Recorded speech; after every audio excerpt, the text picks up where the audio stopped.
At last हमें क्या लिखना चाहिए? Energy for all these processes is provided by temporary energy molecule called ATP। तो ATP का जिक्र करना है यहाँ पे। ATP क्या होता है? Adipose triphosphate. I am just giving a brief idea कि यहाँ पे मैं एडिनोसिन ट्राइफॉस्फेट, बिल्कुल उसका फुल फॉर्म है, लेकिन ATP को हमें समझना है थोड़ा सा ना। यहाँ पे मुझे एक और पॉइंट लिखना है, वो क्या है कि respiration transfers, this is very important point, so मैं इसे रेड में लिख रहा हूँ कि respiration transfers energy from biological molecules such as carbohydrates, proteins, and fats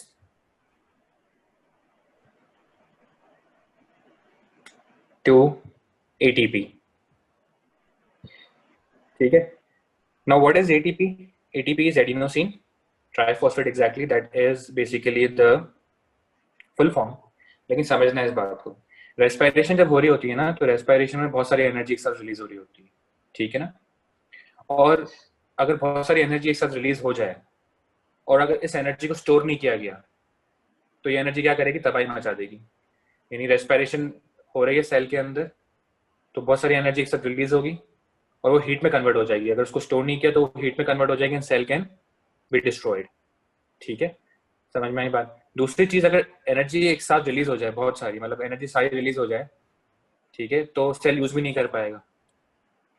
तो सेल करता क्या है, जैसे for example if I am earning, ठीक है, सो ऐसे फॉर एग्जाम्पल दे रहा हूँ, if I earn 1 lakh for example, तो obviously I won't spend the entire 1 lakh, I will store some for future use, and जितनी मुझे अभी रिक्वायरमेंट होगी मैं उतनी यूज करूंगा। तो सेल क्या करता है, जब रेस्पिरेशन हो रही होती है ना, तो सेल जो है वो एनर्जी स्टोर कर देता है। कहाँ स्टोर कर देता है? एटीपी में स्टोर कर देता है। क्योंकि जब रेस्पिरेशन हो रही है, जरूरी नहीं है कि सेल को उस वक्त ही एनर्जी यूज करनी हो ना। जैसे अभी रेस्पिरेशन फॉर एग्जाम्पल हो रही है, बहुत सारी एनर्जी रिलीज हो गई, ठीक है, अब सेल को अभी फिलहाल एनर्जी यूज नहीं करनी है या थोड़ी सी एनर्जी चाहिए, तो क्या होता है कि रेस्पिरेशन हमेशा, जितनी भी एनर्जी रेस्पिरेशन में रिलीज होती है वो स्टोर हो जाती है टेम्पोरेरीली। कहाँ पे?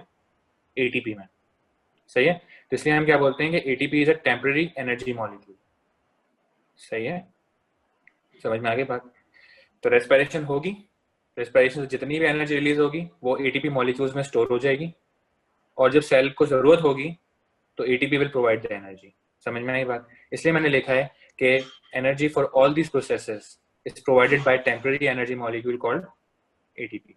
एंड हम यहाँ पे मेंशन कर सकते हैं कि ATP is made available by, ATP is made available by respiration। ठीक है, क्लियर है सारी बातें? कोई प्रॉब्लम है? हमने इतने सारे पॉइंट्स डिस्कस किए, लास्ट वाला पॉइंट भी डिस्कस किया एटीपी का। मुझे बताओ कोई प्रॉब्लम है इस सब में या everything is fine? Any questions? No sir, yes, everything is fine. Okay, great. ठीक है, तो अब हमने एटीपी की बात कर ली ना, तो हमें एटीपी का स्ट्रक्चर पढ़ना चाहिए ना। नेक्स्ट हमारा क्या गोल होना चाहिए कि हम एटीपी का स्ट्रक्चर पढ़ लें। We are done with the energy, ठीक है ना। तो अब इंशाल्लाह जब पेपर में if you see any question like this कि what is the need for energy in living organism, you have a lot of points to write. Okay, so अब आ जाते हैं एटीपी पे। स्ट्रक्चर एटीपी पहले बात कर लेते हैं, डिफाइन कर लेते हैं एटीपी क्या है।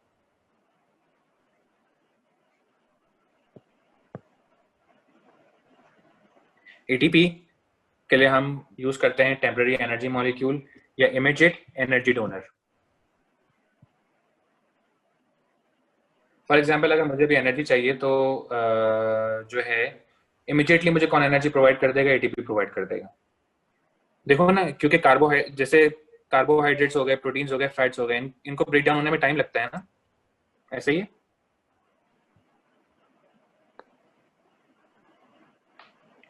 जब एनर्जी चाहिए होती है तो रेस्पिरेशन तो चल रही है, ठीक है। अब ये जो कार्बोहाइड्रेट्स, प्रोटीन्स, फैट्स हैं, इनको ब्रेक डाउन होने में टाइम लगता है, जबकि एटीपी बहुत रैपिडली ब्रेक डाउन हो जाता है। इसलिए एटीपी को क्या बोलते हैं? Immediate energy donor. तो एटीपी को अगर डिफाइन करना हो 3 मैजिकल वर्ड्स से, इट्स इमीडिएट एनर्जी डोनर, या you can say temporary energy molecule, ठीक है। बिकॉज एनर्जी जो है वो बहुत शॉर्ट टाइम के लिए इसमें स्टोर होती है, क्योंकि वो फॉरन यूज हो जाती है ना एनर्जी, कोई ना कोई प्रोसेस होता है सेल का। स्ट्रक्चर पे आ जाते हैं।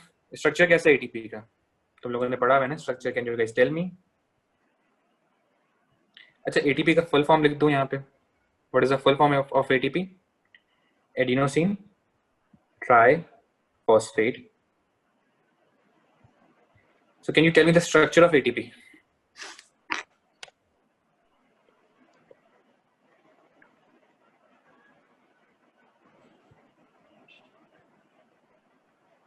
Are you guys sleeping? Some of you guys, I guess. No sir, जागे हुए। जागे हुए हैं, चलो गुड है। रिजल्ट की टेंशन की वजह से नींद ही नहीं आ रही, रात से जागे हुए। ओह या ट्रू, मुझे अपना टाइम याद आता रहता है। सबसे ज्यादा जो एग्जॉस्टिंग है ना, वो रिजल्ट की टेंशन है, specifically for CIE। But once you go for your further studies, result की इतनी टेंशन नहीं होगी जितनी अभी होती है।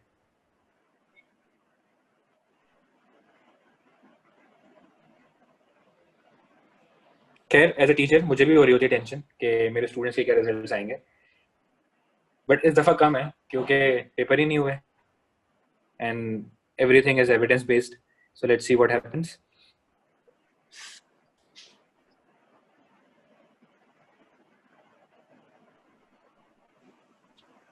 सर, Yes, आगे जाके टेंशन कम क्यों होती है? because no one will judge you on your percentage or GPA. If you cleared your semester, that's fine. अभी तो A levels में क्या करना होता है? A से नीचे बहुत बुरा है ना? परसेप्शन है लोगों की। जी। तो यही बात है, इसलिए मैं कह रहा हूँ। मैं ये नहीं कह रहा हूँ आगे जाके बहुत आसान होगा, नहीं। आगे जाके देखो, हमेशा बात ये याद रखना कि life gets tough and worse as you proceed. So आगे यूनिवर्सिटी लाइफ इज टफ, यानी ये है कि यूनिवर्सिटी की स्टडीज बहुत मुश्किल है, लेकिन even if you pass, that's okay too, no one will जज यू। सर इससे ज्यादा टफ और क्या होगा? बहुत टफ है इससे, तो ये तो कुछ भी नहीं है। मुझे भी लगता था कि लेवल्स, जब मैं लेवल्स कर रहा था तो मुझे भी लगता था यार इससे टफ क्या होगा, आगे गए तो पता चला।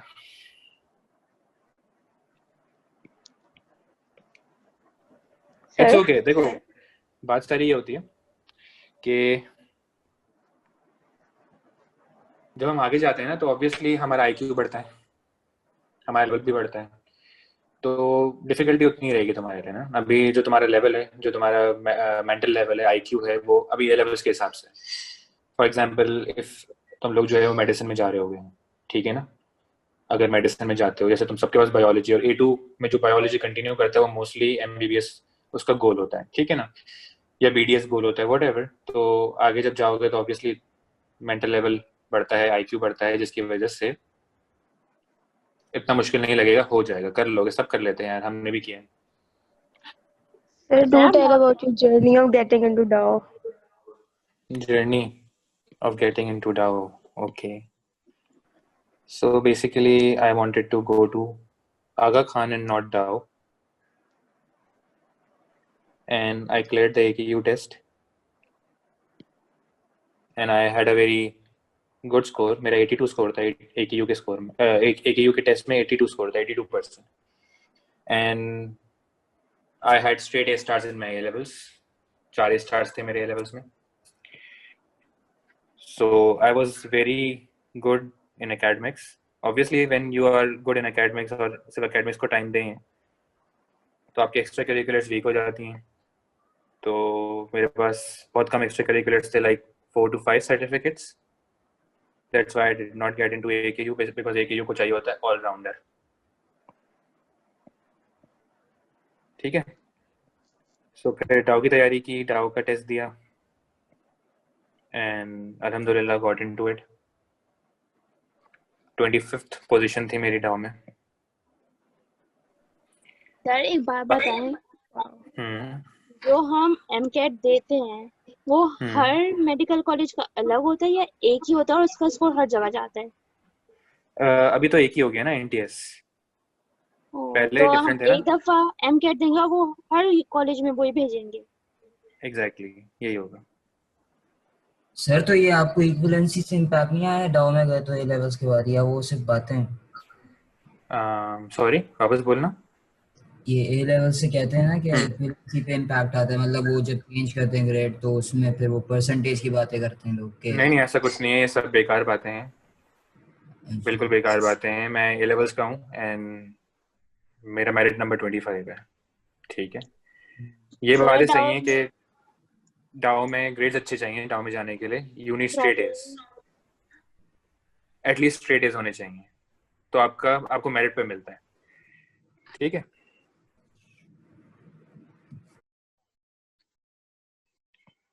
और एनी अदर क्वेश्चंस?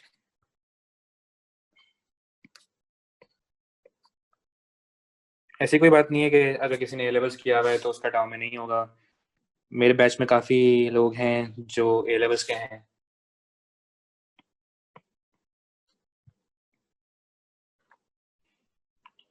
बी वाले भी हैं, ठीक है, लेकिन उनका सेल्फ फाइनेंस पे है, और सेल्फ फाइनेंस पे भी इतना प्रॉब्लम नहीं है, सस्ता है सेल्फ फाइनेंस भी यार, प्राइवेट यूनिवर्सिटी से तो सस्ता है। फिर सर सेल्फ फाइनेंस पे तो हर बच्चा जा सकता है, चाहे उसका जितना बड़ा नो नो नो नो, हर बच्चा नहीं जा सकता। किसने बोला हर बच्चा जा सकता है? सेल्फ फाइनेंस के लिए भी मेरिट होता है। सेल्फ फाइनेंस के लिए भी आपकी रैंकिंग होती है। 10,000 बच्चे, 10,000 students apply for Dow, around 10,000, and first 227 get merit, यानी जो टॉप 227 होंगे उनको मेरिट मिलता है। फिर 227 के बाद जो स्टूडेंट्स होते हैं उन्हें फिर सेल्फ मिलता है, और सेल्फ की सीट्स 100 होती हैं। ठीक है, तो अब जिसने ऑक्यूपाई कर ली, you are talking about sponsorship. ठीक है, उसमें हाँ आप पैसे दे के एंटर हो सकते हो। That's 18 lakh per month, per month नहीं सॉरी, पर ईयर।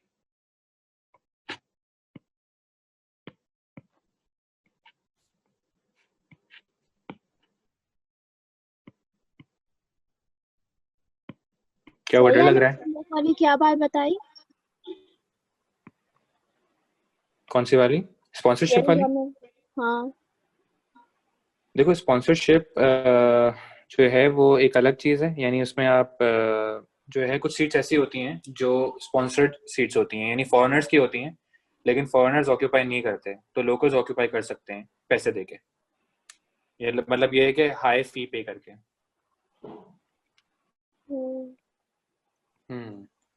ये होता है। ओके, सो हम एटीपी के स्ट्रक्चर पे आ जाते हैं। तुम लोग मेहनत करो बहुत ज़्यादा, इंशाल्लाह if you get A's in all your 3 subjects like physics, chemistry and biology, you have an edge। ठीक है, you can get into DAO, लेकिन मेहनत करनी है, मेहनत करके पहुंच सकते हो वहां पे।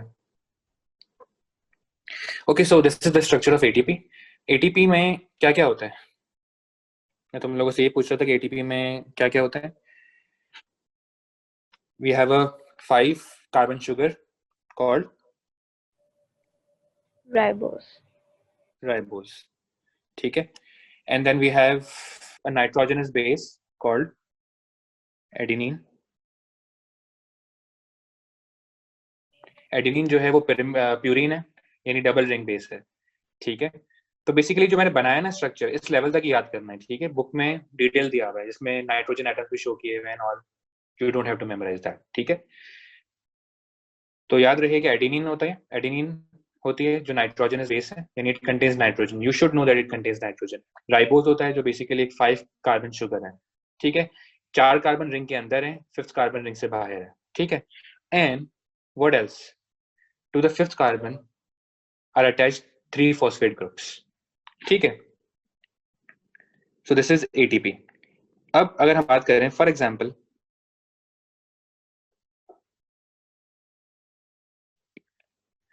if we just talk about the ribose and adenine, तो उसे क्या बोलते हैं? Only ribose and adenine, no phosphates. What do we call it? Adenosine. ठीक है?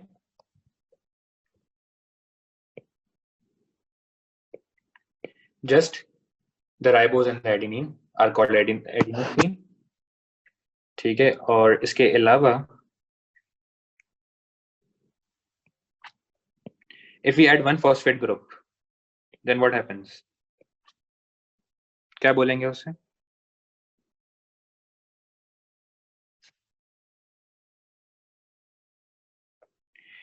एडिनोसिन में अगर एक फॉस्फेट ऐड हो जाए, so what do we call it? Adenosine monophosphate, क्योंकि एडिनोसिन में एक फॉस्फेट अटैच हो जाएगा, एडिनोसिन मोनोफॉस्फेट।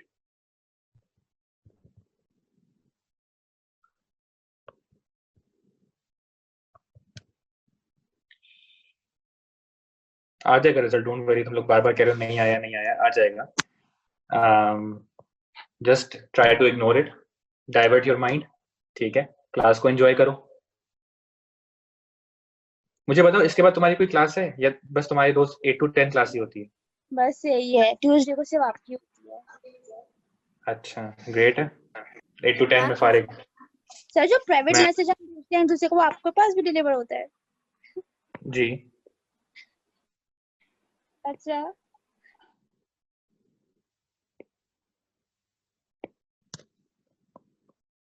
मेरे पास सारे मैसेजेस आ रहे हैं, ऑल तो मैं चेक नहीं कर रहा, सामने अपीयर तो होते हैं स्क्रीन।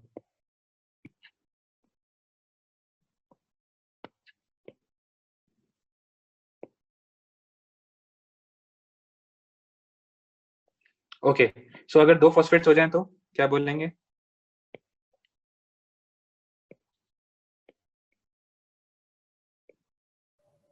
डाइफॉस्फेट।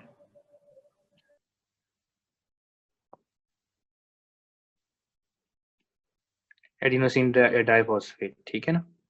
2 फॉस्फेट्स के साथ डाई हो जाएगा और 3 फॉस्फेट्स के साथ ट्राई हो जाएगा। सो एटीपी में जो है वो 3 फॉस्फेट्स होते हैं।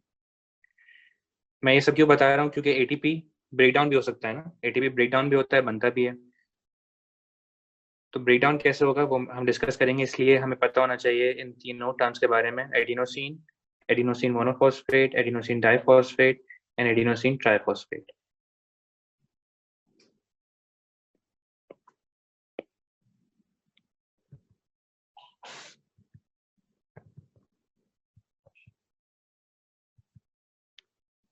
अच्छा, अगर जैसे पेपर में सवाल आता है, शॉर्ट क्वेश्चन है कि describe the structure of ATP, can you guys describe the structure of ATP for me?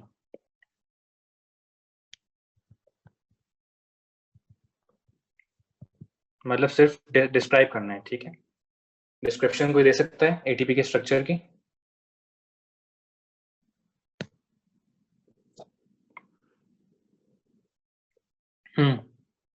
अगर सवाल आता है पेपर में, describe the structure of ATP, 5 marks,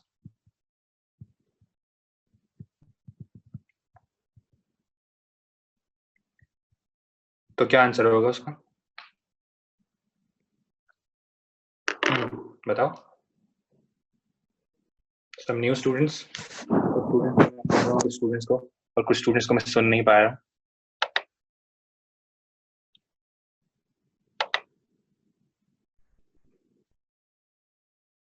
Yes. How do we describe the structure of ATP? क्या लिखेंगे? I won't insult you guys. बताओ तो सही। Yes. अभी हमने पूरा डिस्कस भी किया ATP का स्ट्रक्चर। क्या लिखना चाहिए डिस्क्रिप्शन में?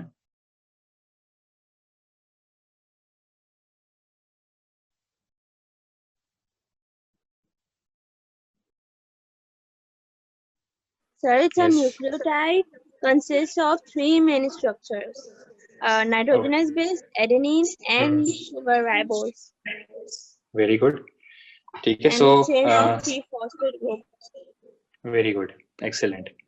So ये जो क्वेश्चन है, this is of 5 marks and 5 marks का क्वेश्चन होगा तो 5 points लिखना बहुत ज्यादा जरूरी है। at least you should write 5 points. So we say that ATP is a phosphorylated nucleotide. Nucleotide तो है लेकिन फॉस्फोरिलेटेड है. क्या मतलब है? जब हम न्यूक्लियोटाइड की बात करते हैं, if you guys recall the nucleotide from your as level, तो न्यूक्लियोटाइड क्या होता है? न्यूक्लियोटाइड का स्ट्रक्चर क्या होता है?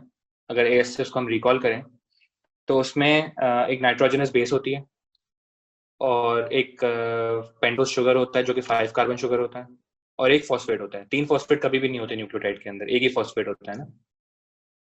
जैसे न्यूक्लियोटाइड तुम लोगों ने एएस में पढ़े होंगे, तो कोई भी न्यूक्लियोटाइड हो उसमें 3 कंपोनेंट्स होते हैं. एक नाइट्रोजनस बेस होगी, एक पेंटोस शुगर होगा, ठीक है, और एक फॉस्फेट ग्रुप होता है. एटीपी में क्या है? एटीपी न्यूक्लियोटाइड तो है लेकिन फॉस्फोरिलेटेड न्यूक्लियोटाइड है, यानी इसमें 2 एक्स्ट्रा फॉस्फेट ग्रुप्स हैं. कॉन्सेप्ट समझ में आया? तो इसलिए हमें लिखना चाहिए कि ATP is a phosphorylated nucleotide because of the addition of 2 extra phosphate groups. ठीक है, फिर हम क्या बताएंगे आगे? कंटेन्स अ पेंटोस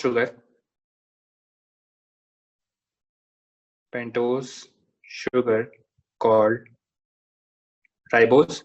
ये बताना होगा कि कौन सा पेंटोस शुगर है. डीऑक्सीराइबोस नहीं है इसके अंदर, राइबोस है. ठीक है ना? What else? Yes, contains a nitrogenous base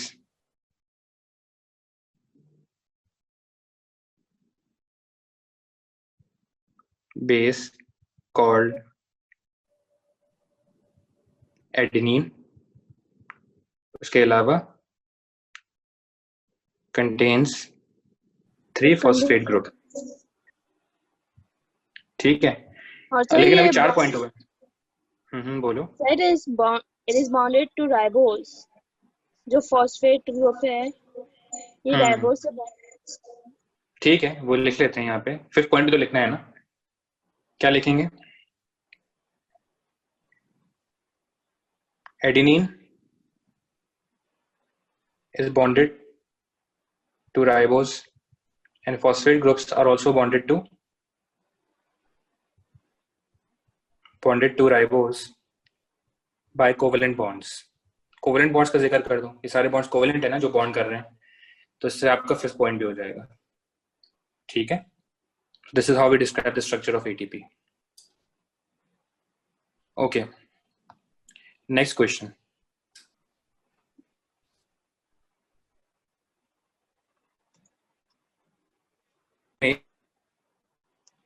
अच्छा, पहले एक चीज पढ़ लेते हैं. वो क्या है? how does ATP stores and provides energy? Store कैसे करता है और एनर्जी कैसे प्रोवाइड करता है? सही है. तो ये अब हमारा नेक्स्ट पॉइंट है जो हमें डिस्कस करना है. तो कैसे एनर्जी स्टोर करता है और प्रोवाइड कैसे करता है?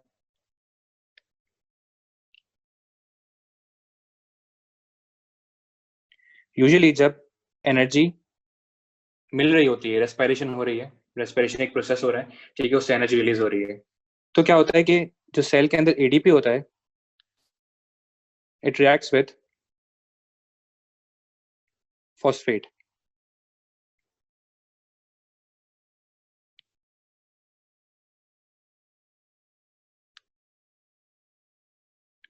forming ATP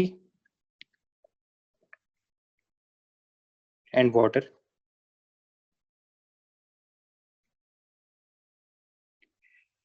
बेसिकली ये इक्वेशन आपको पेपर में नहीं लिखनी. पेपर में आपको कौन सी इक्वेशन लिखनी है?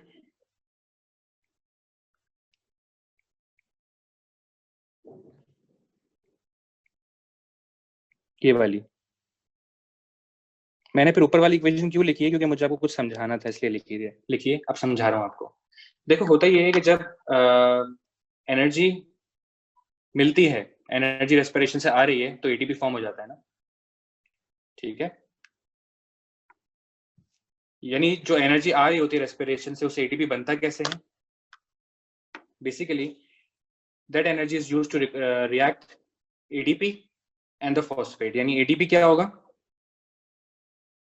थोड़ा सा अगर इसको हम यहाँ पे कॉपी करें और उसको मैं समझाऊं कॉपी करके, तो I guess that would be way easier for you.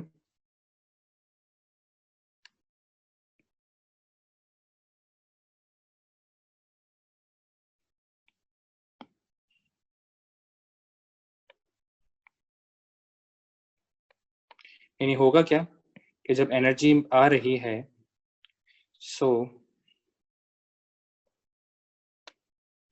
this is the ATP molecule, right? This will react with a phosphate, with a phosphate group.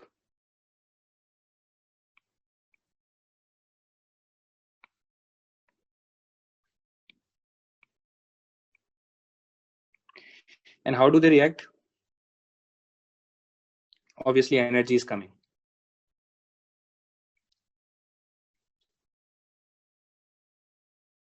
From which process?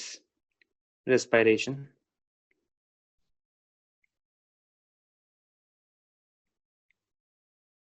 जिससे क्या होगा? ADP and the phosphate will react together. And ये जो reaction होता है, ये किस तरह का रिएक्शन है? पेपर में सवाल आ चुका है कि ये रिएक्शन किस तरह का रिएक्शन है? Which type of reaction is this? Yes. This is a condensation reaction. क्या मतलब condensation reaction? Water molecule release होता है। अब देखो ये जो इक्वेशन है ना, दूसरी वाली इक्वेशन जो हमें पेपर में लिखनी होती है, इसमें वाटर शो नहीं हो रहा था, इसलिए मैंने ऊपर वाली इक्वेशन लिखी है ताकि मैं कुछ शो कर सकूं कि जब एटीपी बनता है, यानी एटीपी और फॉस्फेट जब ज्वाइन होते हैं तो वाटर मॉलिक्यूल रिलीज होता है, कंडेंसेशन है। फॉरवर्ड रिएक्शन जो है वो कंडेंसेशन है जब एटीपी बनता है, और जब एटीपी ब्रेक डाउन होता है तो रिवर्स क्या होगा? हाइड्रोलिसिस। खैर हमने ये डिस्कस नहीं किया कि कितनी एनर्जी चाहिए होती है एटीपी बनाने के लिए, वो डिस्कस कर लेते हैं। यानी कि जैसे फॉर एग्जांपल यहाँ पे ये रिवर्सिबल रिएक्शन है ना, कि अगर फॉर एग्जांपल एटीपी बन रहा है तो कितनी एनर्जी चाहिए? एनर्जी बेसिकली एब्जॉर्ब होगी। कितनी एनर्जी एब्जॉर्ब होगी? 30.5 किलो जूल्स पर मोल। यानी अगर 1 मोल एटीपी बन रहा है, ठीक है, तो कितनी एनर्जी चाहिए होगी? 30.5 किलो जूल्स। और अगर एटीपी ब्रेक डाउन हो रहा है, अगर 1 मोल एटीपी ब्रेक डाउन हो रहे हैं, तो कितनी एनर्जी रिलीज होगी? -30.5 किलो जूल्स पर मोल। यानी मैंने ये जो है इसको हम किस तरह लिखते हैं, इसको हम प्लस माइनस करके लिख देते हैं। प्लस माइनस क्यों लिखते हैं? Because plus is for the forward reaction and minus is for the backward reaction. ठीक है, फॉरवर्ड रिएक्शन में एनर्जी इज एब्जॉर्ब्ड, यानी एंडोथर्मिक प्रोसेस, ठीक है, और बैकवर्ड रिएक्शन में जब एटीपी ब्रेक डाउन होगा तो एनर्जी रिलीज हो जाएगी, तो यहाँ पे हम माइनस कर देते हैं। समझ में आ रहा है कॉन्सेप्ट? यानी होगा क्या कि यहाँ पे भी मैंने कुछ रिवर्सिबल एरोज बनाए हैं, so let me complete it.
Okay, so we can see that ADP और इनऑर्गेनिक फॉस्फेट, ठीक है, जो फॉस्फेट अगर अकेला होता है तो उसे हम बोलते हैं पीआई, या इनऑर्गेनिक फॉस्फेट, ठीक है। तो उससे क्या बन जाएगा, एटीपी बन जाएगा। तो एटीपी जब बनेगा तो रिएक्शन कौन सा है, forward reaction is condensation, and this basically absorbs energy. How many energy? Plus 30.5 kilojoules per mole. And when the reverse occurs, reverse क्या है, जब ATP breakdown होगा तो हाइड्रोलिसिस होगा। ATP breakdown किस में होगा, ADP और इनऑर्गेनिक फॉस्फेट में, और एनर्जी रिलीज होगी, कितनी एनर्जी रिलीज होगी, -30.5 किलोजूल्स पर मोल। उतनी एनर्जी रिलीज होगी जितनी पहले एब्जॉर्ब हुई थी। समझ में आई बात? तो यही यहाँ पे हमसे पूछा गया था, क्या पूछा था, how does the ATP stores and provides energy. Store कैसे करता है एटीपी एनर्जी, जब वो फॉर्म होता है, और कैसे फॉर्म होता है, by ADP and inorganic phosphate, ठीक है, by the joining of those, सही है। और ब्रेकडाउन कब होगा, जब एटीपी ब्रेकडाउन हो जाएगा एडीपी और इनऑर्गेनिक फॉस्फेट में, ठीक है। ब्रेकडाउन होगा तो बेसिकली क्या होगा, कौन सा बॉन्ड टूटेगा, ये लास्ट वाला बॉन्ड टूटता है ना जब ब्रेकडाउन होगा तो। अच्छा, ये जो एनर्जी आ रही थी रेस्पिरेशन से, स्टोर कहाँ होती है, yes, it is stored in the bonds. ये जो बॉन्ड्स होते हैं ना, यहाँ पे स्टोर हो जाती है, जो नया बॉन्ड बनाया है ना, वहां पे एनर्जी स्टोर हो जाती है। So you should know that this bond and these two bonds are high energy bonds. हम आगे जाके डिस्कस करेंगे why are they high energy bonds, अभी डिस्कस कर रहे हैं थोड़ी देर में।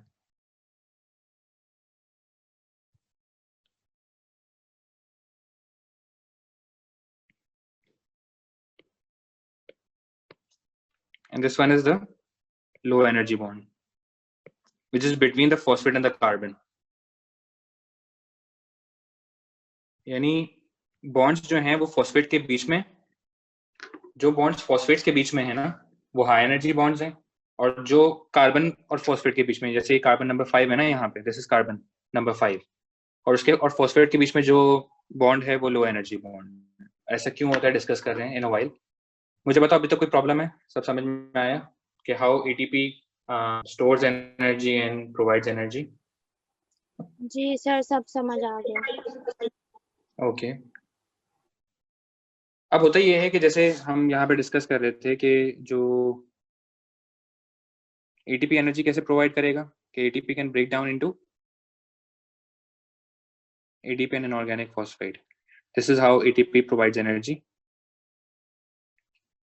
कितनी एनर्जी प्रोवाइड करेगा, 30.5 किलोजूल्स पर मोल, ठीक है, सही है। ये फॉरवर्ड रिएक्शन की है जब एटीपी ब्रेक डाउन हो रहा है।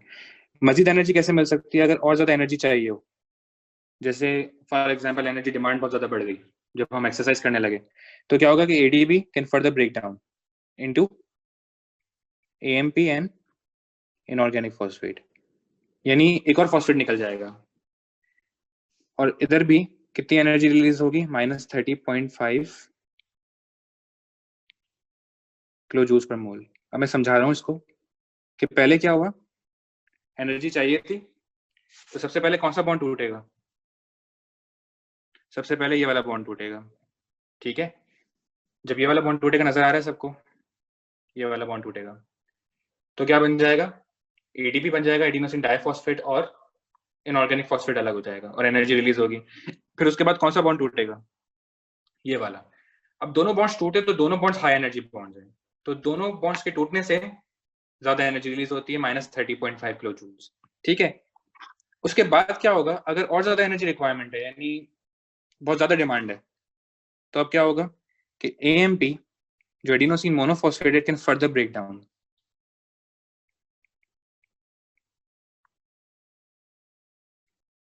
into adenosine plus inorganic phosphate. अब इसमें कितनी एनर्जी रिलीज होगी, -14.2 किलो जूल्स पर मोल। अब इसमें कम एनर्जी रिलीज हुई, क्यों, क्योंकि अब ये जो बॉन्ड टूटता है थर्ड वाला, this is low energy bond. समझ में आ गई बात,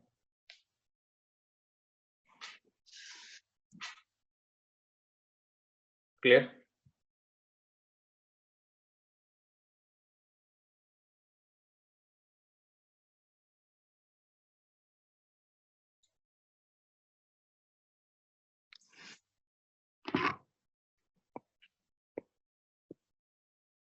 So now you guys know that ATP energy provide कैसे करता है, ठीक है, और ATP में एनर्जी एब्जॉर्ब कैसे होती है.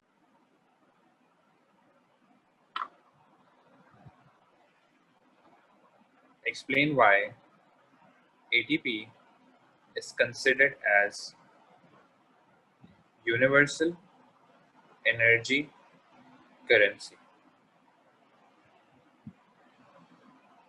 ठीक है, जो ATP होता है उसे बेसिकली कंसिडर किया जाता है as universal energy currency. So why ATP is considered as the universal energy currency? Yes, ऐसा क्यों होता है? The question is usually of 6 marks or 7 marks sometimes. So for example, the question is of 6 marks. उसे universal energy currency क्यों कहते हैं, consider क्यों किया जाता है उसे? तो इसका आंसर हम कैसे लिखते हैं अगले पेपर में आता है? तो देखो, ये जो यूनिवर्सल एनर्जी करेंसी लिखा हुआ है ना यहाँ पे, इसका कुछ मतलब है, ठीक है. इसको ब्रेक करते हैं पहले, तो हमारे लिए आंसर लिखना आसान हो जाएगा, ठीक है. तो universal energy currency, what is meant bye universal? Yes, what is meant bye universal?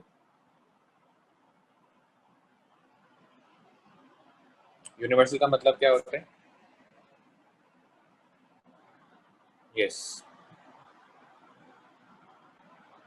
Universal का मतलब ये है सिंपली कि ये जो ATP है ये सारे लिविंग ऑर्गेनिजम्स में मौजूद है, ठीक है ना.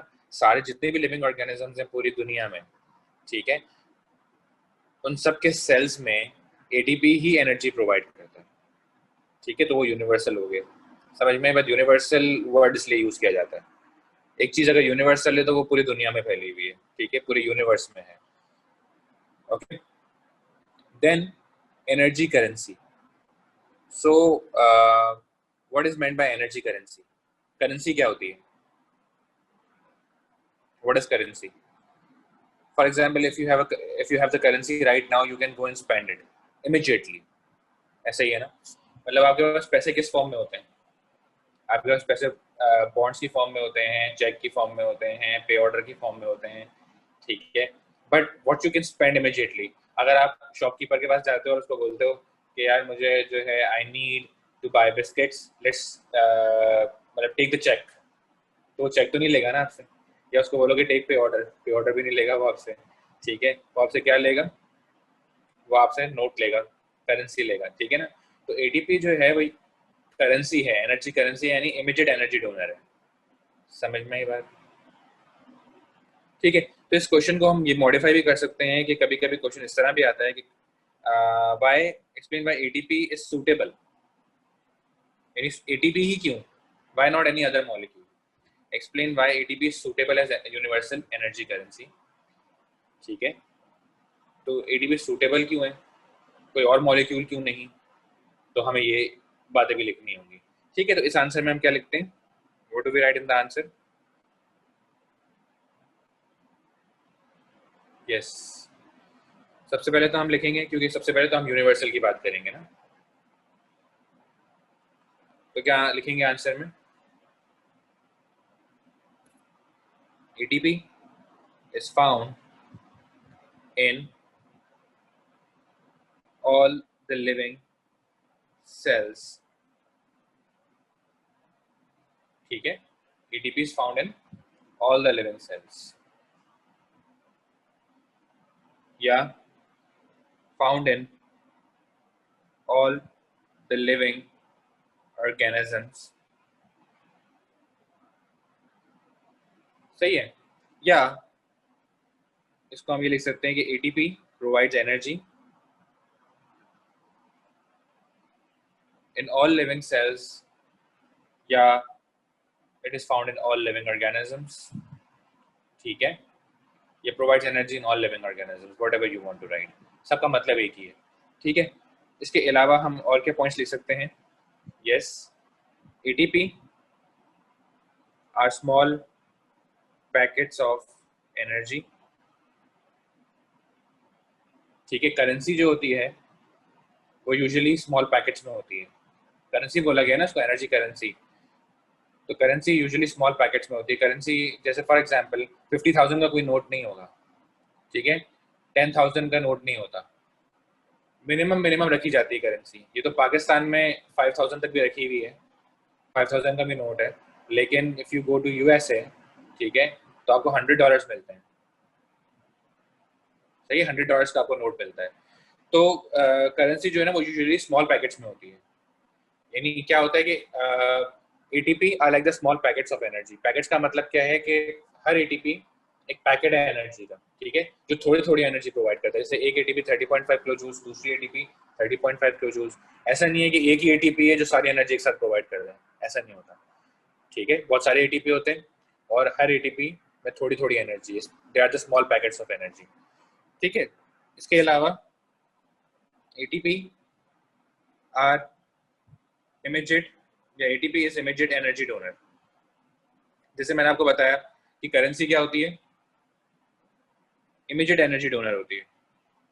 मतलब सॉरी, करेंसी क्या होती है, करेंसी वो होती है जिसको आप इमीडिएटली स्पेंड कर सको, सही है। तो ATP is immediate energy donor,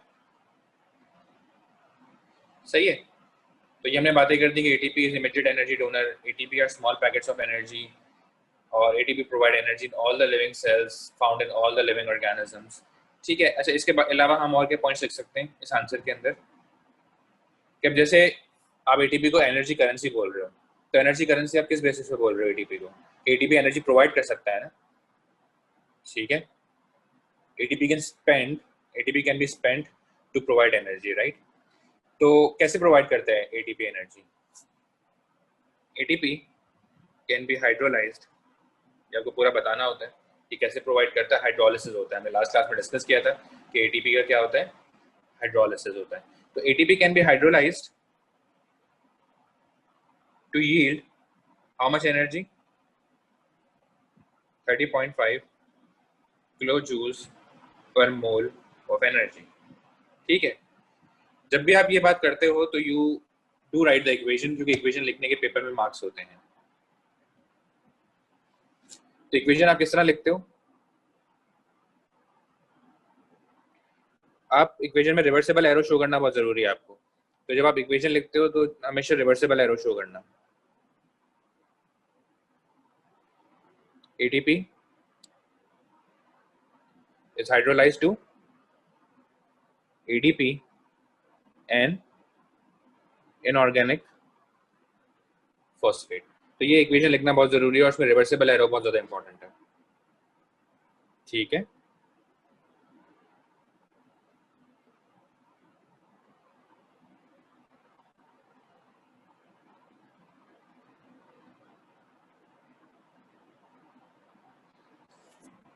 okay, what else, और क्या लिखते हैं? एटीपी ही क्यों, कोई और मॉलिक्यूल क्यों नहीं? मतलब एटीपी ही एनर्जी स्टोर करता है और प्रोवाइड करता है इमीडिएटली, ठीक है। कोई और मॉलिक्यूल क्यों नहीं? मतलब नेचर ने कोई और मॉलिक्यूल चूज क्यों नहीं किया? ये है ना, वो ये तो पूछ रहे हैं सूटेबल क्यों है। नेचर ने कोई और मॉलिक्यूल चूज नहीं किया, नेचर ने सिर्फ यही वाला मॉलिक्यूल चूज किया है, क्योंकि इस मॉलिक्यूल की कुछ खासियत होगी ना। क्या खासियत है इस मॉलिक्यूल की?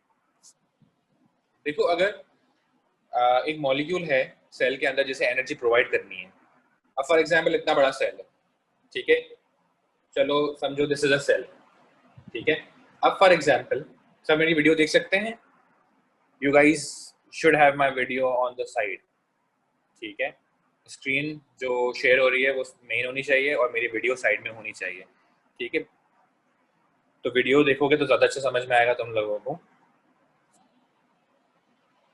सबको नजर आ रही है मेरी वीडियो? अगर नजर नहीं आ रही तो please click on the participants and watch my video.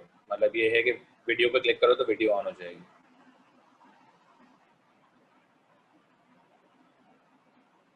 Right. तो मैं इलस्ट्रेट करूं, नजर आ रही है सबको वीडियो? कोई ऐसा है जिसको नजर नहीं आ रही? अगर कोई ऐसा है जिसको नजर नहीं आ रही है तो वो मैसेज करे, बाकी सही है।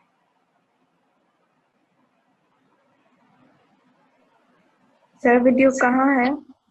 वीडियो नहीं मिल रही तुम लोगों को? अच्छा, नहीं।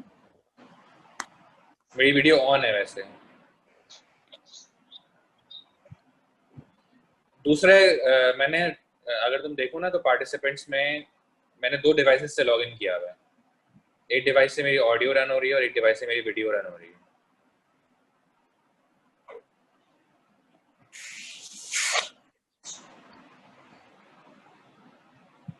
जैसे मैं तुम्हें बताता हूँ, तुम लोग क्या करो,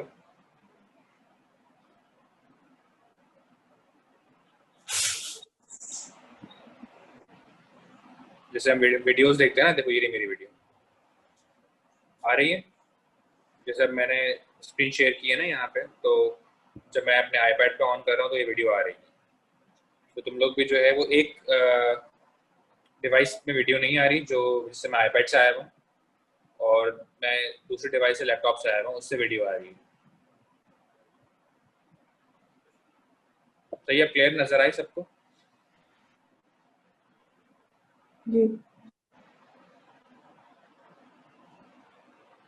तुम लोगों के पास आ रही होगी ना individually?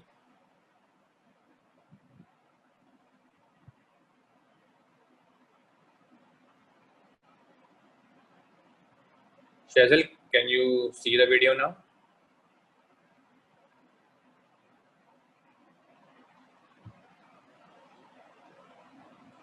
Still you cannot do that. Okay.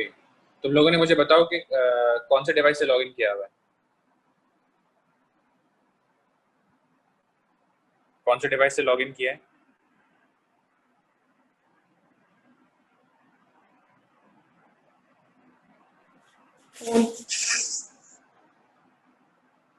एक काम करते हैं कि मैं लैपटॉप से ही अपनी ऑडियो ऑन कर देता हूँ, तो आई गेस मैं बोलूँगा तो वो मेरी वीडियो खुद ब खुद सामने आ जाएगी। मैं एक कोशिश करता हूँ, वेट अ सेकेंड।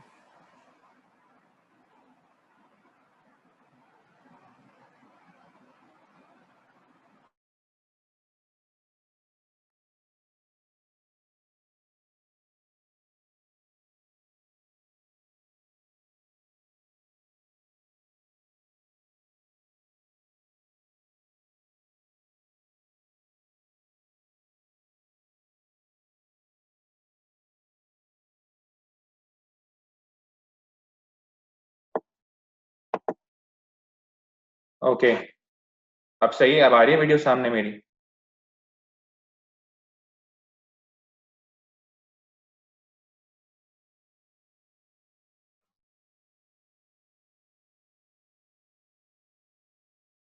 ओके, दोनों में से कोई एक चीज आ रही है। स्क्रीन वैसे ऐसा नहीं हो रहा कि जो वीडियो हो वो साइड में आए और स्क्रीन मेन हो। यूजुअली ऐसा ही होता है। It's fine now. Video side. ठीक है, ग्रेट। सही है। तो जब मैं कुछ वीडियो यूज करके इलस्ट्रेट कर रहा हूँ ना, तो मैं मेंशन कर दूंगा कि लुक एट माय वीडियो, जैसे मैंने अभी मेंशन कर दिया। अच्छा हुआ मैंने मेंशन कर दिया। I thought you guys, everybody of you are watching me, मुझे ऐसा लग रहा था। ठीक है ना? चलो, अच्छा हुआ क्लियर हो गया। तो लुक एट माय वीडियो, ठीक है ना? अच्छा, जैसे सेल है ना, मैं क्या बता रहा था कि for example this is the cell. तो अगर सेल के इस पोर्शन में, ये वाला जो पोर्शन है सेल का, यहाँ पे एनर्जी रिक्वायर्ड है, सही है, और एटीपी अगर यहाँ पे है, तो ऑब्वियसली दो एंड्स है ना। एक एंड ये वाला है, यहाँ पे एनर्जी रिक्वायर्ड है फॉर एग्जांपल, और यहाँ पे एटीपी मौजूद है। ठीक है, तो ATP must come over here to provide energy. सही है। तो एटीपी इस एंड से इस एंड पे पहुंचेगा कैसे? डिफ्यूज करना चाहिए एटीपी को। और अगर डिफ्यूज करना है एटीपी को, तो डिफ्यूज करने के लिए एटीपी के क्या फीचर्स होने चाहिए? अगर कोई चीज डिफ्यूज करती है तो वो सॉल्यूबल होनी चाहिए। ठीक है ना? अगर साइटोप्लाज्म के अंदर डिफ्यूज करते हुए जा रही है तो वो सॉल्यूबल होनी चाहिए। प्लस वो होनी चाहिए स्मॉल, ताकि वो रैपिडली डिफ्यूज करे। क्योंकि तुम लोगों ने पढ़ा होगा एएस में कि जितना ज्यादा मॉलिक्यूलर साइज होता है, डिफ्यूजन उतनी स्लो डाउन हो जाती है। ठीक है, मॉलिक्यूल जो है वो बहुत स्लोली डिफ्यूज करेगा अगर मॉलिक्यूलर साइज ज्यादा होगा या अगर मॉलिक्यूल लार्जर होगा। कॉन्सेप्ट समझ में आ रहा है ये वाला? तो जो है, आपको एटीपी के बारे में यही मेंशन करना होता है कि क्योंकि एनर्जी करेंसी है ना, तो एनर्जी करेंसी जब आप बोल रहे हो सूटेबल है, यही मॉलिक्यूल क्यों, कोई और मॉलिक्यूल चूज क्यों नहीं किया? एनर्जी प्रोवाइड करने के लिए कोई और मॉलिक्यूल क्यों यूज नहीं किया, यही मॉलिक्यूल क्यों यूज किया? बिकॉज एटीपी जो है it is small and soluble. ATP is small and soluble. ठीक है, क्योंकि ये इसका फीचर है ना। अगर नेचर ने कोई लार्ज मॉलिक्यूल चूज किया होता और अगर वो इतना सॉल्यूबल नहीं होता तो क्या होता? यस, एनर्जी जो है वो प्रोवाइड नहीं कर पाता, मतलब टाइम पे प्रोवाइड नहीं कर पाता, बहुत स्लो होता वो। तो ATP is small and soluble, so can diffuse rapidly throughout the cytoplasm to provide energy. ठीक है,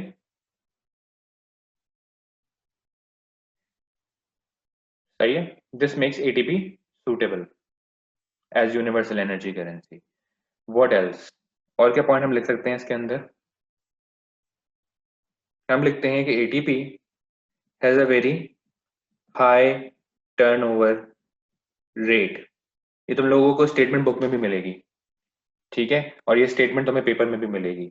तो बच्चे क्या करते हैं, स्टेटमेंट को याद कर लेते हैं क्योंकि उनको समझ नहीं आती स्टेटमेंट क्या है। तो you guys must understand what is meant by high turnover rate. Can you guys tell me, किसी को पता है कि इसका मतलब क्या है? ATP has a very high turnover rate, and basically this is a property which makes it suitable as universal energy currency. So can you guys tell me what is meant by ATP has a very high turnover rate? Yes. Reversible. Reversible reaction की बात कर रही हो?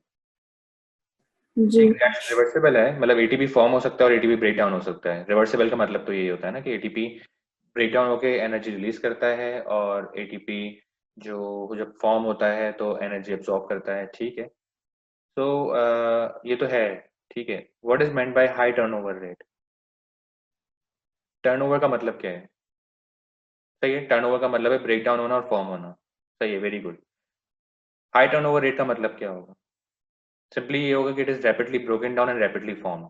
अगर कोई molecule जो है उसको टाइम लगता है ब्रेक डाउन होने में तो वो एनर्जी देर से प्रोवाइड करेगा। समझ में आ रहा है कॉन्सेप्ट? कि अगर कोई मॉलिक्यूल है जिसे ब्रेक होने में बहुत ज्यादा टाइम लग रहा है तो वो एनर्जी इमीडिएटली प्रोवाइड नहीं कर पाएगा, it can not be the immediate donor, right. Secondly, अगर कोई मॉलिक्यूल जो है उसे फॉर्म होने में टाइम लगता है तो क्या होगा कि जब तक वो फॉर्म हो रहा होगा एनर्जी लेके तब तक तो बहुत सारी एनर्जी लॉस हो जाएगी। ऐसे ही होगा ना, जब रेस्पिरेशन से एनर्जी निकल रही होती है तो एनर्जी रैपिडली निकल रही है और हो ये रहा है कि that energy can be lost in the form of heat. ऐसे ही हो सकता है ना। तो ये मॉलिक्यूल जो है बहुत जल्दी बनता है और बहुत जल्दी ब्रेक होता है, and this is the property which makes ATP as which makes ATP suitable as universal energy currency. समझ में आया कॉन्सेप्ट ये? तो अब आई गेस तुम्हें ये स्टेटमेंट समझ में आ गई है। स्टिल तुम लोग भूल ना जाओ इसलिए मैं यहाँ पे लिख देता हूँ कि ATP has a very high turnover rate. Why? ATP can be formed and broken down. ATP is formed and broken down very rapidly.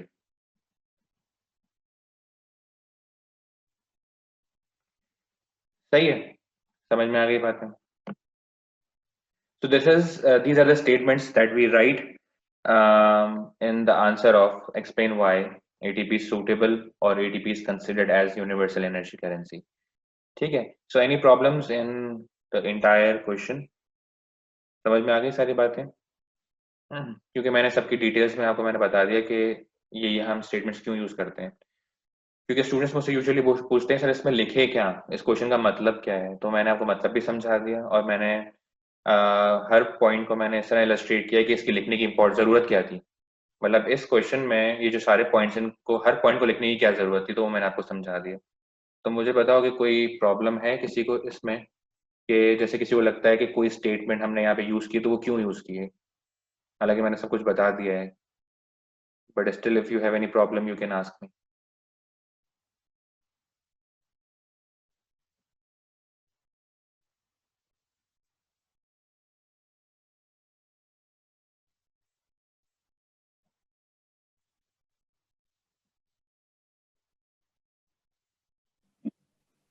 Sir Yes. जब वो लास्ट में AMP एडेनिसिन और फॉस्फेट में होता है, ब्रेकडाउन होता है, तो इसमें सिर्फ -14.2 की होती है. Okay, were you there in the last class? Yes sir. Okay okay, मैं बता देता हूँ, इसमें वापस से रिपीट कर देते हैं. मैंने लास्ट क्लास में क्या पढ़ाया था कि जो जब 3 फॉस्फेट्स अटैच होते हैं ना, एटीपी में कितने फॉस्फेट्स होते हैं? एटीपी में 3 फॉस्फेट्स होते हैं. तो there are 2 bonds which are between the phosphates. जैसे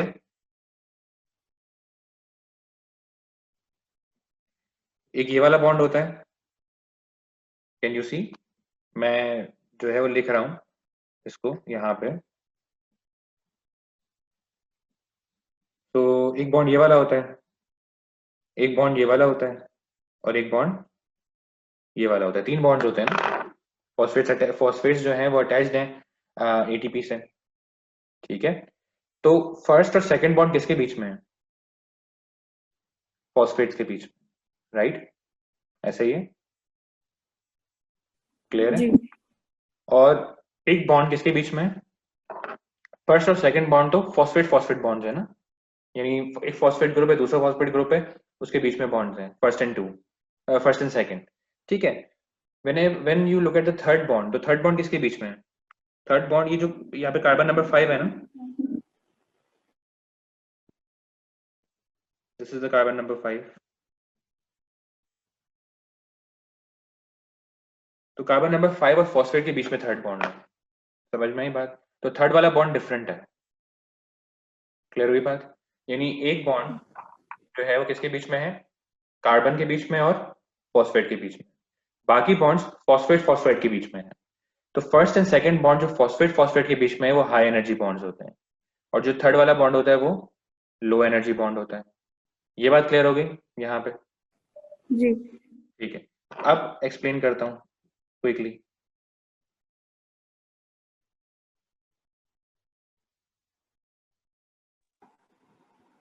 तो देखो, जब एटीपी ब्रेक डाउन होता है तो मुझे बताओ कौन सा बॉन्ड टूटता है? व्हेन एटीपी ब्रेक डाउन्स, गौर से सुनना, एटीपी टूट रहा है, नॉट द एटीपी और एएमपी. एटीपी टूट रहा है, फॉस्फेट फॉस्फेट. ये वाला बॉन्ड टूटता है ना, सही है? Because this is high energy bond, तो एटीपी टूटेगा तो कितनी एनर्जी रिलीज होगी? 30.5 किलो जूल्स. जब एडीपी ब्रेक डाउन होता है, सही है, ADP adenosine diphosphate break down होता है एएमपी में और फॉस्फेट में, तो कौन सा बॉन्ड ब्रेक होता है? Phosphate phosphate. सही है, तो हाई एनर्जी बॉन्ड ब्रेक होता है. इसलिए अगेन 14.2, सॉरी अगेन 30.5, नॉट 14.2. यानी पहला रिएक्शन ये वाला है ना, सेकंड एंड थर्ड. तो एडीपी ब्रेक डाउन होता है तब भी 30.5. अब लास्ट जब एएमपी ब्रेक डाउन होता है और वो बनाता है एडिनोसिन और फॉस्फेट, ठीक है ना, एडिनोसिन अलग हो जाता है, फॉस्फेट अलग हो जाता है, तो कौन सा बॉन्ड ब्रेक होता है? थर्ड वाला, लो एनर्जी बॉन्ड. अब समझ में आया कि 14.2 किलो जूल्स पर मोल क्यों रिलीज होती है एनर्जी? जी सर, थैंक यू. ओके, तो इस क्वेश्चन में किसी को प्रॉब्लम है? ये जो क्वेश्चन था सूटेबल एनर्जी करेंसी वाला, आई गेस किसी ने मैसेज नहीं किया है, बोला भी नहीं है, तो प्रॉब्लम नहीं है. अगर प्रॉब्लम हो ना तो बता दिया करो, नो इश्यूज. चैट पे बता दो, ऑडियो पे बता दो, क्योंकि मुझे पता है तुम लोगों ने चैप्टर ऑलरेडी पढ़ा हुआ है. तो बस मैं ये चाहता हूँ, रीइंफोर्स करना चाह रहा हूँ इस चैप्टर को. ठीक है, मैं जो है मैंने ये चैप्टर वापस इसलिए पढ़ाया क्योंकि कोई चीज़ रह ना जाए.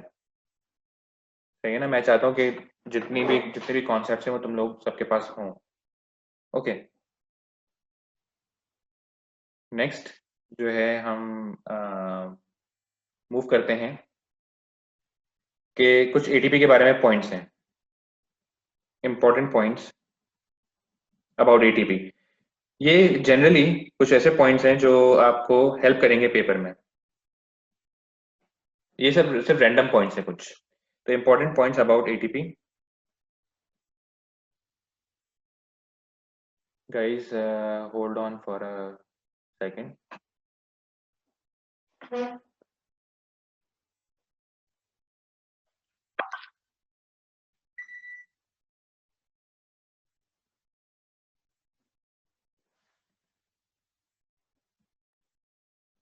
Yeah, so important points about ATP, क्या points हैं?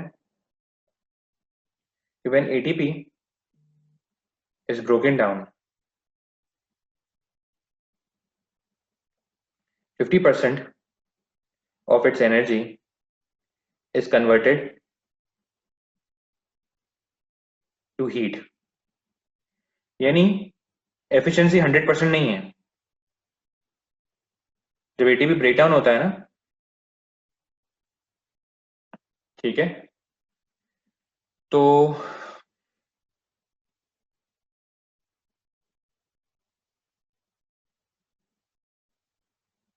सारी की सारी एनर्जी यूटिलाइज नहीं होती। जैसे एटीपी ब्रेकडाउन हुआ था और एटीपी रिक्वायर्ड था for example for the movement of सीलिया, ठीक है, या फॉर एग्जांपल एटीपी ब्रेकडाउन हुआ था और एटीपी जो है वो रिक्वायर्ड था फॉर एनाबॉलिक रिएक्शन। सही है, समझ में आ रही सारी बातें। तो उसमें जब एटीपी ब्रेकडाउन हुआ तो जो 50% एनर्जी होगी ना एटीपी की वो यूटिलाइज होगी और बाकी जो 50% है it is lost as heat.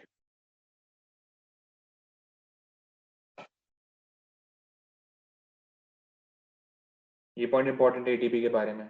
फिर ATP, ADP, AMP and phosphate groups cannot cross the cell surface membrane, ठीक है। So each cell has its own ATP, ADP, AMP and phosphate।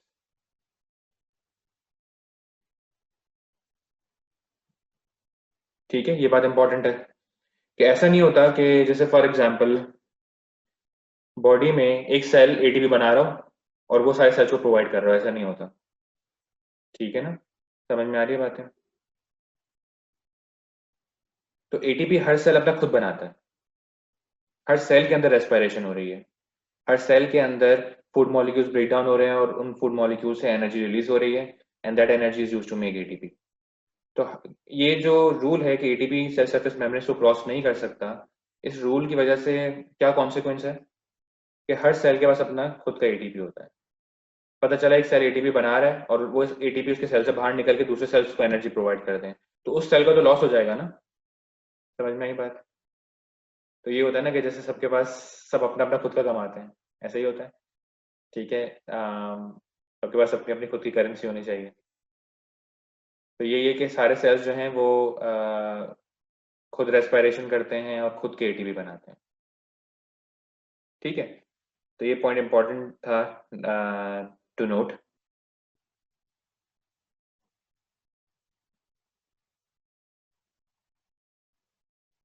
तो ये दो पॉइंट बहुत ज्यादा इंपॉर्टेंट है नोट करने के लिए। अच्छा, एक पॉइंट हमने मिस किया है इस वाले क्वेश्चन में, मुझे अभी याद आ गया। वो कौन सा पॉइंट मिस किया है?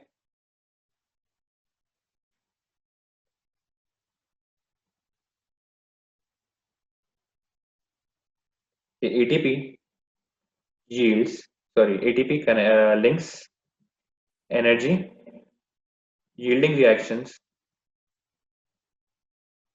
to energy requiring reactions।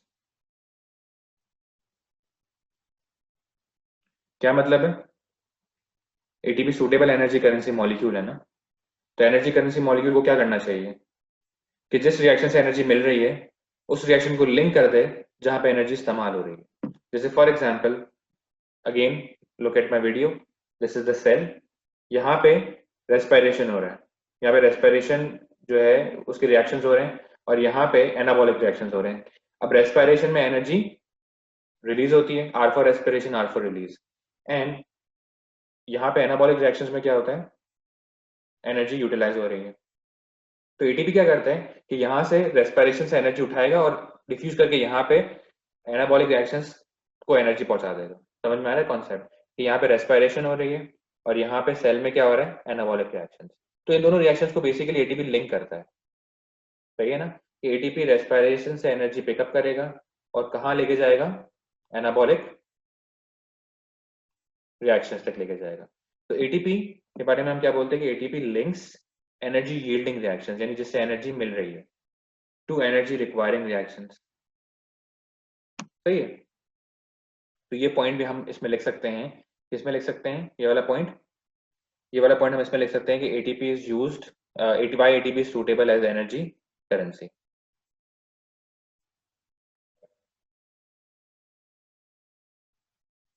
सही है। अब एक क्वेश्चन पेपर में आया था, वो भी मैं तुम्हें करवा दूं कि state the consequences of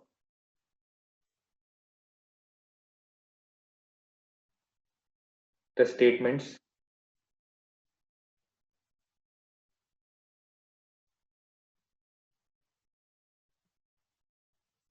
listed about the ATP. उन्होंने कुछ स्टेटमेंट्स दी हुई थी और पूछा था कि इन स्टेटमेंट्स के कॉन्सिक्वेंसेज क्या हैं। अब इसमें भी बच्चे घूम गए थे। तो स्टेटमेंट्स क्या थी, पहली स्टेटमेंट थी कि ATP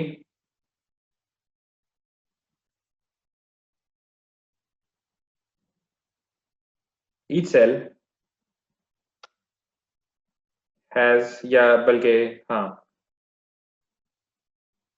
ATP molecules do not cross the cell surface membrane। अब इसका कॉन्सिक्वेंस क्या है कि अगर ATP molecules क्रॉस नहीं करते सेल सरफेस मेम्ब्रेन को, सो व्हाट इज द कॉन्सिक्वेंस, क्या कॉन्सिक्वेंस होना चाहिए, कैन यू टेल मी, इसकी वजह से होना क्या चाहिए। यस,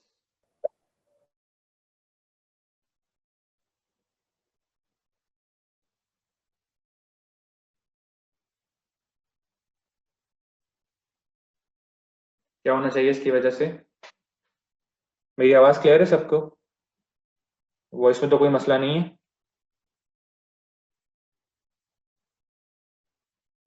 नहीं सर, कोई मसला नहीं है वॉइस में। Great, very good Shejil, very good. क्या लिखेंगे इसमें हम, Shejil says that every cell has its own ATP, exactly जो मैंने ऊपर बताया कि एटीपी मॉलिक्यूल्स क्योंकि क्रॉस नहीं करते सेल सरफेस मेम्ब्रेन को, तो उसका कॉन्सिक्वेंस क्या है कि हर सेल के पास अपने खुद के एटीपी होंगे। तो each cell has its own ATP molecules, वो दूसरे सेल्स पे रिलाई नहीं करता। सेकंड स्टेटमेंट क्या थी, second statement was that ATP has a high turnover rate। So what is the consequence of this?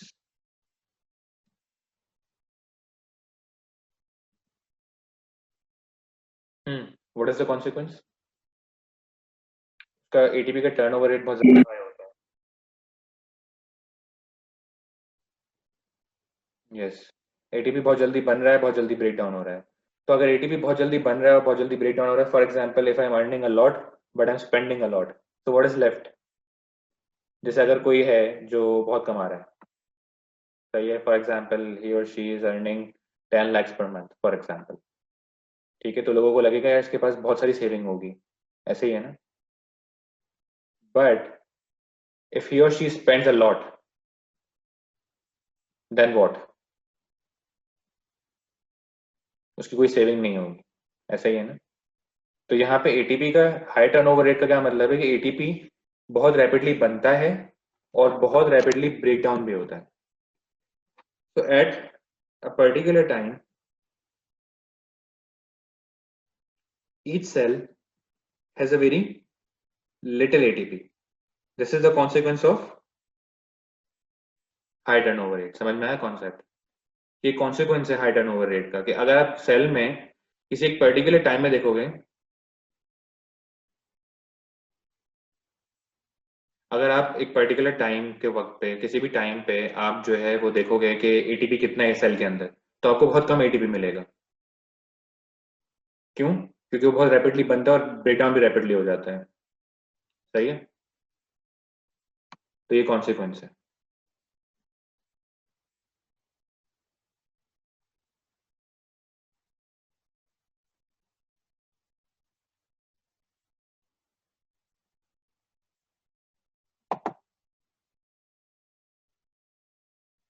शैजल वो हमसे कॉन्सिक्वेंस पूछ रहे हैं ना, यानी इसकी वजह से होगा क्या? टर्नओवर रेट का मतलब तुमने मुझे बताया ना, तुमने मुझे ये बताया चैट पे कि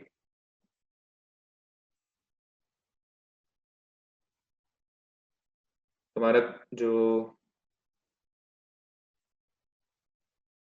एक मिनट, तुम्हारा जो क्वेश्चन है वो ये है, तुम्हारा जो आंसर था सॉरी वो ये है कि it should be recovered made with the same pace. यानी टर्नओवर रेट का तुमने मतलब बताया मुझे कि वो रैपिडली ब्रेक डाउन होता है, रैपिडली फॉर्म होता है, ठीक है। लेकिन हमें कॉन्सिक्वेंस लिखना है कि उसकी वजह से क्या होगा ना। क्वेश्चन ये डिफरेंट है। सही है, एवरीथिंग इज क्लियर कि जो दो स्टेटमेंट्स हैं इनके कॉन्सिक्वेंसेस क्या हैं?